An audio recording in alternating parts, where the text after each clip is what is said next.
What's up, all you NES heads? It's me, Majora, and I'm out here to fill your head with some NES game rankings.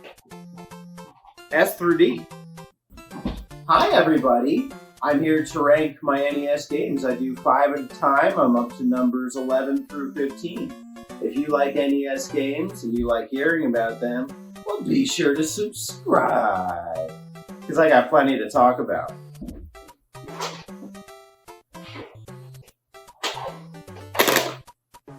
Today, the first one we're going to talk about is a classic in this community, somewhat. It is a favorite of I Got Kings, Brian, here on YouTube and Twitch. He loves this NES game so much, he talked about it with me on the button mappers. So I thought I'd return the favor and buy a copy for myself.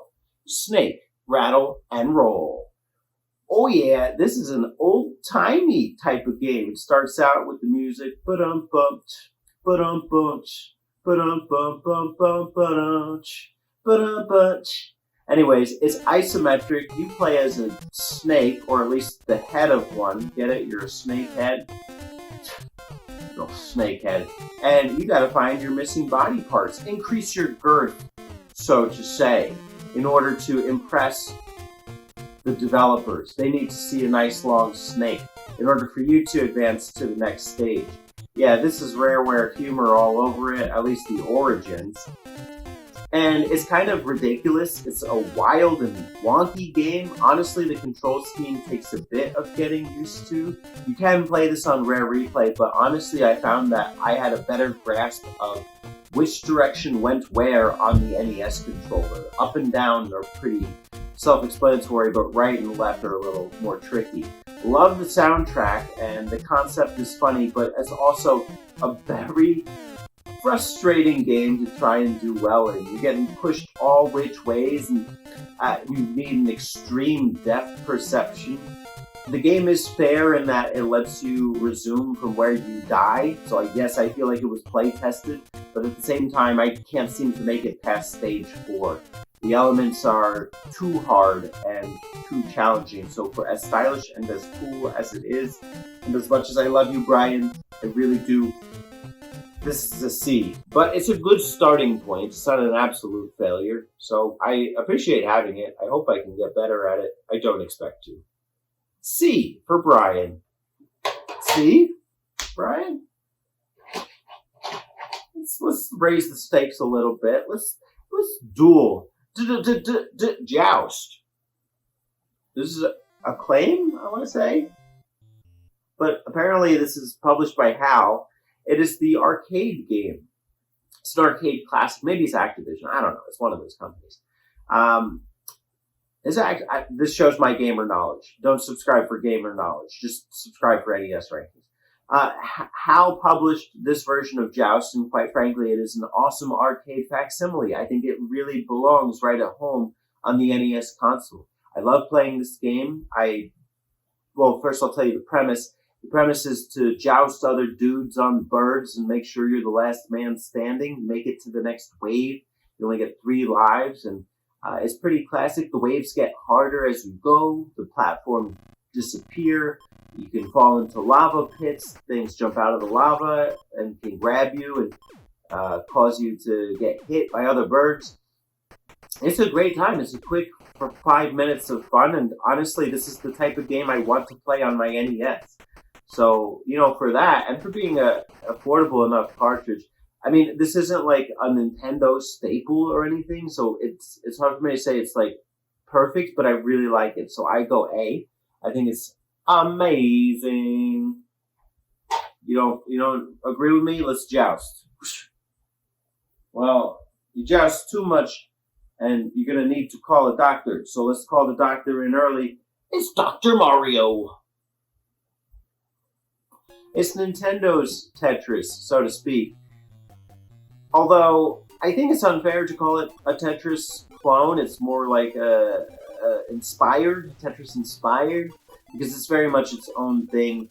You match the pills, you clear the viruses, and there's really only 3 colors to go from, but don't let that fool you. The game can be really tricky because the colors stack and you have to anticipate where they're going to drop.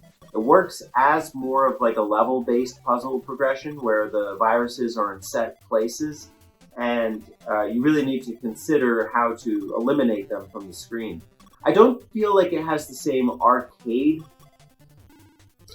energy, enthusiasm, I don't know the right word here. It doesn't have that same arcade aesthetic feel as Tetris, but it feels more like an adventure through the game's 20 levels, and you can pick right back up if you fail. So I appreciate that. I appreciate the customization settings. I appreciate the soundtrack.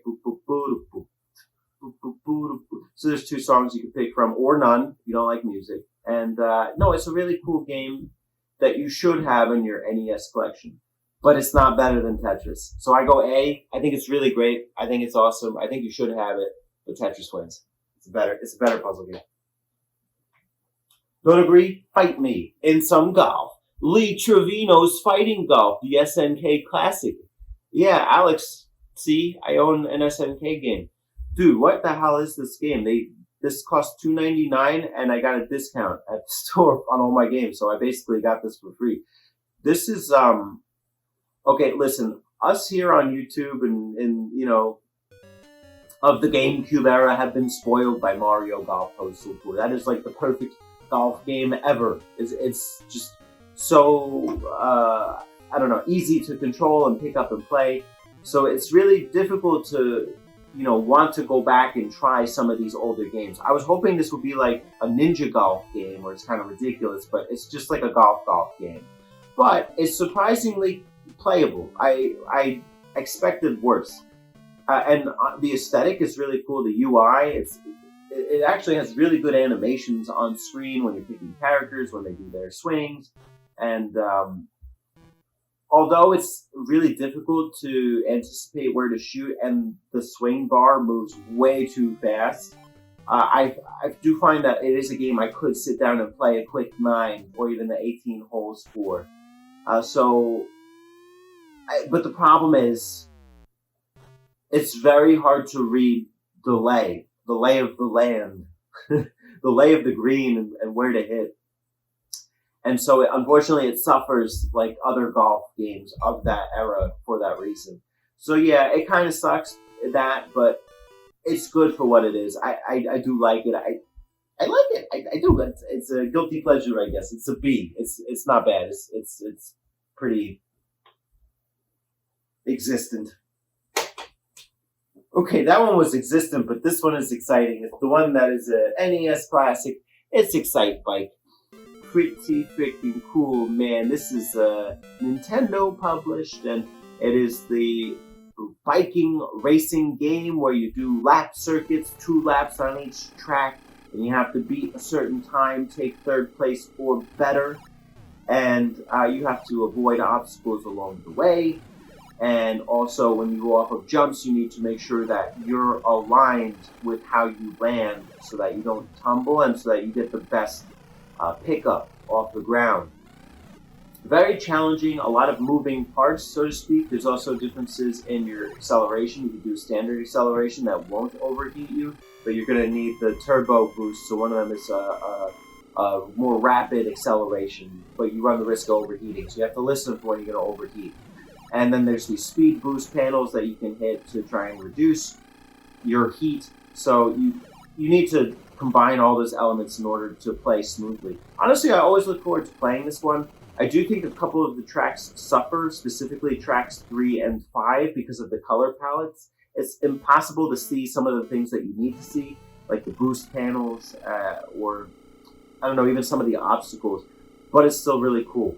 Oh, and the game has a phenomenal track design feature. I didn't expect to like it, but because that's not my kind of thing.